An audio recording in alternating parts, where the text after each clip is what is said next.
We're still on the we're doing adding decimals.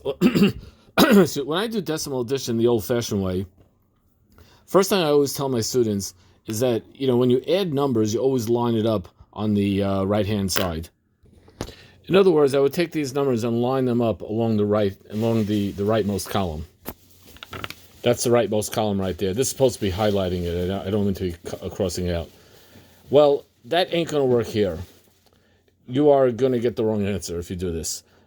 Because when you add decimal numbers, you have to keep the same place values. And in order to keep the same place values, you have to line up the dots. And that's what I always tell my students, line up the dots. So the way you're going to line these numbers up is as follows. It starts with lining up those dots. And that same dot, that same line goes all the way down to the bottom of the problem. So dot, dot, dot, of all these dots lined up. And now I add. Now, by the way, if you want, you can put a 0 in there. It doesn't matter. You can. It doesn't really matter. But that's 7. 2 and 0 is 2. That's 8. 5, 7, 2. And that is our answer. 275.827. Whereas if I would have done it the original way, I would have added up everything and I would have gotten 3154, and I would have no idea where to even put the dot because you have dots all over the place. So forget this, and we're going to go here.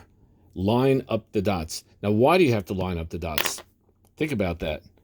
The answer is because when you line up the dots, you'll have the proper place value. Don't forget, that 4 is in the ones column, that 4 is in the one column. That's a 4, that's a 1. See, that here the 4 looks like 100 and the 1 looks like a 10. If it's not in the same place value, that 3 is in the tenths column, and that's in the tenths column. So you have to add apples and apples. It's like adding like terms, and that's why the dots have to be lined up, because when the dots are lined up, then the numbers are all in the proper place values. Are all in the same place values, and it all works out good. Yay!